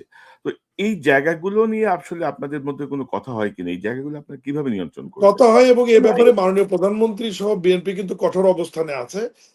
যখন যেখানে ঘটনা ঘটছে সাথে সাথে কিন্তু সে গ্রেপ্তার হচ্ছে, না হলে মামলা হচ্ছে, না হলে দল থেকে বহিষ্কার করা হচ্ছে। এখন একটা বড় দলের শূন্যতাকে কাজে লাগিয়ে মাঠ পর্যায়ে তো অনেক বড় একটি রাজনৈতিক দল, আমাদের মধ্যে কিছু ভদ্র অভদ্র সব মিলেই তো একটা রাজনৈতিক দল, এ ধরনের কিছু খারাপ লোকজনও রয়েছে। তাদের ব্যাপারে আমরা সংশ্লিষ্ট এলাকার মাননীয় সংসদ সদস্যদেরকে সংসদীয় কমিটিতে, সংসদীয় কমিটির সবাই মাননীয় প্রধানমন্ত্রী নির্দেশনা দিয়েছেন, আমরা নজর রেখেছি। আমরা খেয়াল রাখছি, সরকার এই বিষয়ে কঠোর আছে এবং সমসাময়িক কালে বড় বড় কিছু ঘটনা আপনি দেখেছেন, এই যে শিশু ধর্ষণ সহ বিভিন্ন বিষয়ে বিএনপি কিন্তু খুব দ্রুততম সময়ের মধ্যে গ্রেপ্তার এবং বিচারের ব্যবস্থা করেছে। আমার মনে হয় যে দেশবাসীকে আপনার মাধ্যমে অনুরোধ করব যে আমাদের প্রতি একটু আস্থা রাখুন, সময় দিন, মোটামুটি আমরা মনে হয় যে একটা জায়গায় আমরা নিয়ে যেতে পারবো দেশকে। জি, জনাব মীর শাহ আলম, ধরেন আমরা যে বিষয়টা দেখলাম যে হাসিনা পালিয়ে যাওয়ার পর থেকে অন্তর্বর্তী সরকার বা এ পর্যন্ত মানে প্রায় ২ বছরে ধরেন সে সময় থানা লুট হয়েছে, প্রচুর অস্ত্র কিন্তু এখনো মিসিং। এবং আ অন্তর্বর্তী সরকারের সময়ই বলা হচ্ছিল যে একটা সাঁড়াশি একটা অভিযান দরকার ছিল। যে অবৈধ অস্ত্র উদ্ধার বা সন্ত্রাসী গ্রেপ্তার, যেমন বেগম খালেদা জিয়া ২০০১ সালে অপারেশন ক্লিন হার্ট এর মতো একটা অপারেশন কিন্তু করেছিলেন জনশান্তি ফিরিয়ে আনার জন্য।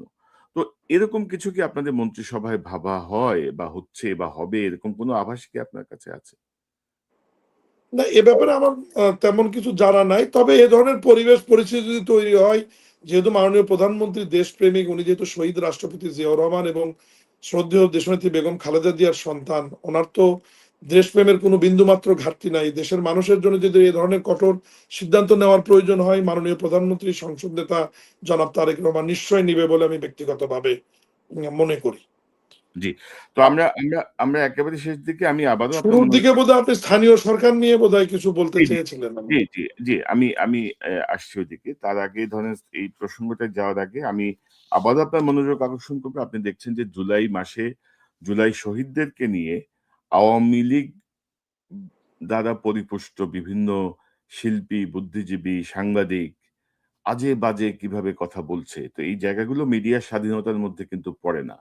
মানে মত প্রকাশের স্বাধীনতা এক জিনিস, বা আপনি একটি প্রতিষ্ঠিত যারা স্বৈরাচারকে হটানোর জন্য জীবন দিল, তাদেরকে আপনি অপমানজনক কথা বলছেন, তুচ্ছ-তাচ্ছিল্য করছেন, সেই জায়গাটা আশা করি আপনারা নিয়ন্ত্রণ করবেন। এবং স্থানীয় সরকার নির্বাচন নিয়ে আপনার সঙ্গে আমার কথা বলার একটা এজেন্ডা ছিল। আমি বলেছিলাম এই বিষয়টা নিয়ে জানতে চাইবো, এটা কবে নাগাদ আসলে বিএনপি স্থানীয় সরকারে যাবে? কারণ যেভাবে প্রশাসক বসিয়ে দেয়া হয়েছে, এটি নিয়ে অসন্তুষ্টি আছে বিভিন্ন পর্যায়ে। তো আপনারা কবে নাগাদ যাবেন স্থানীয় সরকার নির্বাচনে? বা এটা নিয়ে কি আহ, ধন্যবাদ করক সাহেব। আপনি আপনার মাধ্যমে দেশবাসীকে বলতে চাই যে ইতিমধ্যেই আমাদের দলের মুখপাত্র ডাক্তার জাহিদুর রহমান এবং আমাদের মন্ত্রণালয়ের মাননীয় মন্ত্রী মির্জা ফখরুল ইসলাম আলমগীর ঘোষণা দিয়েছে যে ১ বছরের মধ্যে সকল স্থানীয় সরকার নির্বাচন আমরা সম্পন্ন করতে চাই এবং ইতিমধ্যেই সংসদে আমরা স্থানীয় সরকার নির্দলীয় ভাবে যাতে হয়, দলীয় প্রতীকে যাতে না হয়, এই কারণে আমরা আইনগুলো অর্ডিন্যান্স যখন আইন আকারে পাশ করি, অধ্যাদেশগুলো আমরা সেটা সংশোধনী আকারে পাশও করেছি এবং সেগুলো গেজেট আকারে প্রকাশিত হয়েছে, নির্বাচন কমিশনে আমরা পাঠিয়েছি। সবচেয়ে আনন্দের সংবাদ হচ্ছে যে এই বাজেটের মধ্যে স্থানীয় সরকার নির্বাচনের জন্য যে বরাদ্দ রাখবার দরকার, সেই বরাদ্দটি রয়েছে এবং নির্বাচন কমিশনকে প্রস্তুতি নেওয়ার জন্য সরকারের পক্ষ থেকে মৌখিকভাবে জানিয়ে দেওয়া হয়েছে, যেহেতু তারা বাজেটটা তারাই নিয়ন্ত্রণ করে, তাদের প্রস্তুতির উপর নির্ভর করবে, নির্বাচন কমিশনের প্রস্তুতির উপর নির্ভর করবে যে আমরা কোন নির্বাচনটি আগে করব এবং কোনটি পরে করব। তবে ১ বছরের মধ্যে যদি আমরা নির্বাচনগুলি শেষ করতে চাই, সেই ক্ষেত্রে আমাদের অক্টোবর নভেম্বর থেকে নির্বাচনগুলো শুরু করতে হবে এবং এর কোনো বিকল্প নাই, আমি স্থানীয় সরকারের প্রতিমন্ত্রী হিসেবে মনে করি। জি, এবং আমরা আমরা সেটি চাই। তবে আপনার ওই জায়গাটা আমি একটু দ্বিমত পোষণ করি যে, আমি মনে করি যে দলীয় প্রতীকে নির্বাচন হওয়া উচিত। আওয়ামী লীগ স্থানীয় সরকার নির্বাচনে দলীয় প্রতীক এনেছিল বিএনপি এবং জামাতকে চিহ্নিত করার জন্য। যে কারা, কারা বিএনপি, কারা, কারা জামাত। তো দলীয় প্রতীক যদি আপনি না দেন, পলাতক দল ও মোরগ মার্কায় আর গোলাপ ফুল মার্কায় এসে নির্বাচনে এসে ঢুকবে। সেই জায়গাটা এখন এটা তো অন্তর্বর্তীকালীন সরকার যে অধ্যাদেশটি করেছিল, সেটি আবার পার্লামেন্টে তো আমরা উভয় দল সর্বসম্মতিক্রমে আইনগুলো আমরা পাশ করলাম, না, সেখানে সেই তো জায়গাটা এইটা আমার অবজারভেশন। সে সময় আমি এটা নিয়ে অনেক কাজ করেছি, তো এইজন্য আমি বলছি আরকি যে এটা আইডেন্টিফিকেশন এর জন্যই করা হয়েছিল। যে মানে বিএনপি জামাত চিহ্নিত করতে হবে তাদেরকে শায়েস্তা করার জন্য। তো এখন সে প্রতীকই যদি না থাকে, তখন দেখবেন যে আপনার এরা আবার অন্যভাবে ঢুকবে। নিশ্চয়ই আপনারা বিবেচনা করতে পারেন এবং আমরা চাই যে দ্রুত স্থানীয় সরকার নির্বাচন হোক। কারণ স্থানীয় পর্যায়ে ধরেন এই যে আপনাদের যে এতগুলো যে উদ্যোগ, কৃষক কার্ড, আ জি। ফ্যামিলি কার্ড বা সবকিছু এগুলো বিতরণ, এগুলোর বিষয়ে সমস্যার সমাধান বা প্রপার ব্যক্তির কাছে পৌঁছানো সবকিছুর জন্যই কিন্তু স্থানীয় সরকারের নির্বাচিত প্রতিনিধি থাকা খুব জরুরি। নিশ্চয়ই আপনারা সেভাবে এগিয়ে যাবেন, এটি আমি প্রত্যাশা করি। জনাব মীর শাহ আলম, আপনাকে ধন্যবাদ আপনার মূল্যবান সময়ের জন্য। এবং আমি আমি আবারও প্রত্যাশা করতে চাই, দেখেন আমার মানে কোনো দলীয় সমর্থন বা কিছু না। আমি মনে করি যে জনাব তারেক রহমান গত ৫ মাসে তার যেই বিষয়গুলো আমরা দেখেছি, সে বিষয়গুলো আপনাদের মধ্যেও সংক্রমিত হোক, আপনাদের মধ্যেও ছড়িয়ে পড়ুক। মানে সবার আগে বাংলাদেশের এই জায়গাটা নিয়ে তিনি যেভাবে ভাবছেন, আপনারা যদি উনাকে সহযোগিতা না করেন বা আপনাদের দলের, আপনাদের মন্ত্রিপরিষদ বা আপনাদের দলের মানুষজন যদি উনার এর বিপক্ষে যেয়ে কাজ করে, ক্ষতিগ্রস্ত হবেন কিন্তু আল্টিমেটলি জনাব তারেক রহমানই। তো জি, সেই ধন্যবাদ। জায়গাটা জি। আপনার আপনার কথাটি যথাযথভাবে অনুসরণ করে আগামী দিনগুলোতে যাতে সেইভাবে আমরা পথ চলতে পারি, আমি ব্যক্তিগতভাবে যেন চলতে পারি এ বিষয়ে যথেষ্ট খেয়াল রাখবো। তবে আপনার মাধ্যমে আবারও বলি যে বিভিন্ন মিডিয়াতে যে বিভ্রান্ত ছড়ানো হয় যে আমি তারেক রহমানের বন্ধু, অনুগ্রহপূর্বক এই কথাটি দয়া করে কেউ বলবেন না। উনি আমার অনেক বয়সে বড় এবং আমি বিএনপির একজন সাধারণ কর্মী, একজন তৃণমূল থেকে উঠে আসা, এবং উনি বগুড়া বাড়ি হবার কারণে হয়তো ওনার সান্নিধ্য আসার সুযোগ হয়েছে, রাজনীতি শেখার সুযোগ হয়েছে বা রাজনীতি করবার সুযোগ হয়েছে, কিন্তু আমি ওনার বন্ধু নই। না, অবশ্যই মানে এই জায়গাটা তো আজকে ক্লিয়ার হলো। আমার মনে হয় যে ভবিষ্যতে যারা সংবাদ মাধ্যমে যারা লেখালেখি করেন তারাও এই বিষয়টি সচেতনভাবে এড়িয়ে যাবেন বা এইভাবে মানে এগুলো হচ্ছে কি ধরেন ওই যে আছে না মানে এখন তো ধরেন অনেকে রং পাল্টায় বসে আছে। তো রং পাল্টায় ভাবে যে একটু খোঁচা দিয়ে দিই, একটু হিউমিলিয়েট করা যায় কিনা, একটু ডাউন প্লে করা যায় কিনা, এগুলো নানা রকমের কৌশল। তবে মত প্রকাশের স্বাধীনতা, সংবাদ মাধ্যমের স্বাধীনতা আর অপপ্রচার কিন্তু এক জিনিস না। এবং এই জায়গাটা আপনারা যদি যত দ্রুত বুঝবেন, আপনারা যত দ্রুত এই জায়গাটায় সিদ্ধান্ত নেবেন, আমার মনে হয় যে সরকারের জন্য কাজ করাটি স্মুথ হবে আরকি।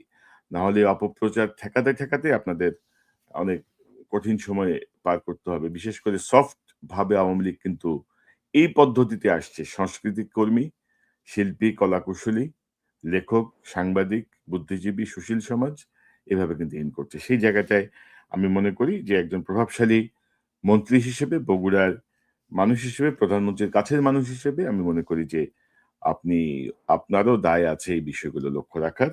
জনাব উম মীর শাহ আলম, আপনাকে অসংখ্য ধন্যবাদ। আপনার শেষ যদি কোনো বক্তব্য থাকে আপনি আমাদেরকে বলতে পারেন। জি। উম, আপনাকে অসংখ্য ধন্যবাদ যে আপনি অত্যন্ত প্রজ্ঞাবান মেধাবী একজন সাংবাদিক। আমার এই আলোচনা সমালোচনার মধ্যে যে আমাকে লাইভে নিয়ে এসে দেশবাসীর উদ্দেশ্যে কথা বলার সুযোগ করে দিয়েছেন, এই জন্য আপনার প্রতি কৃতজ্ঞতা জানাই। এবং আমি দেশবাসীকে এবং মিডিয়া কর্মীদেরকে অনুরোধ করব যে আহ, সত্য বা কোনো অসত্য তথ্য দিয়ে আমাদেরকে মানুষকে বিভ্রান্ত না করে প্রকৃত তথ্য উপস্থাপন করে আমাদেরকে কাজ করার সুযোগ করে দেবেন। কারণ আমরা মানুষের ভোটে নির্বাচিত, সাধারণ মানুষের ভোটে নির্বাচিত একজন জনপ্রতিনিধি, এবং জনপ্রতিনিধি হবার কারণে সাধারণত মানুষের প্রতি আমাদের দায়বদ্ধতা আছে এবং মানুষের বিভিন্ন কাজকর্ম করার প্রতি আমাদের আগ্রহ রয়েছে। এবং যেহেতু ব্যবসা বাণিজ্য আমরা করি, সব মিলিয়েই কোনো বিষয় যদি সামনে আসে আমাদের সঙ্গে মনে হয় কথা বলে তথ্য উপাত্ত নিয়ে মানুষের সামনে তুলে ধরলে মানুষ বিভ্রান্ত হবে না। কারণ বগুড়া বাড়ি হবার কারণে এখন আমাদের বিরুদ্ধে কোনো কিছু লিখলে এই দায়টা স্বাভাবিক কারণে মাননীয় প্রধানমন্ত্রীর উপর যায়। দয়া করে একজন দেশপ্রেমিক প্রধানমন্ত্রী জনাব তারেক রহমান, যার slogan I have a plan, সবার আগে বাংলাদেশ, সবার জন্য বাংলাদেশ, এই ব্যক্তিটাকে, মাননীয় প্রধানমন্ত্রীকে আমাদেরকে জড়িয়ে বিভ্রান্ত করবেন না এবং তাকে সমাজে যেন আমাদের কারণে হেয় প্রতিপন্ন না হতে হয় এই বিষয়ে দেশবাসীকে এবং সবাইকে খেয়াল রাখার অনুরোধ জানিয়ে আপনাকে আরেকবার ধন্যবাদ দিই। দেশবাসী এবং আমার নির্বাচনের মানুষের প্রতি কৃতজ্ঞতা এবং সালাম জানাচ্ছি। আসসালামু আলাইকুম। জি, ধন্যবাদ মাননীয় প্রতিমন্ত্রী। আপনার মূল্যবান সময়ের জন্য নিশ্চয়ই আমরা আপনাকে বিভিন্ন ইস্যু নিয়ে আপনি আমাদেরকে সময় দিবেন, এই চ্যানেলে আসবেন, কথা বলবেন। নিশ্চয়ই কথা না বললে আসলে অনেক বিষয় স্পষ্ট হয় না। সেই জায়গাটা আমি বিশ্বাস করি এবং খোলাখুলি কথা বলাটাই ভালো। মানুষের ভুল হতেই পারে না। মানুষ তো আর ফেরেশতা না। মানুষ জি। ভুল করতেই পারে, মানুষ ভুল সিদ্ধান্ত নিতেই পারে এবং বেটার হচ্ছে সেখান থেকে আপনি কত দ্রুত বের হয়ে আসলেন, কত দ্রুত কারেক্ট করলেন সেটাই হচ্ছে ইম্পর্টেন্ট। মানে একগুঁয়েমি যে না আমি যা করছি সেটাই কথা, আমি অমুকের সন্তান, আমার এটা করতেই হবে, হাসিনা যেটা করছে। তো সেটা তো মানে কোনো পজিটিভ কিছু না। মানুষের ভুল হতে পারে, মানুষ সেটা সংশোধন করবে, এগিয়ে যাবে। আপনাকে আবারও অসংখ্য ধন্যবাদ আপনার মূল্যবান সময়ের জন্য। আপনাকেও ধন্যবাদ। আপনার মাধ্যমে দেশবাসীকে ধন্যবাদ এবং সালাম। আসসালামু আলাইকুম। ওয়ালাইকুম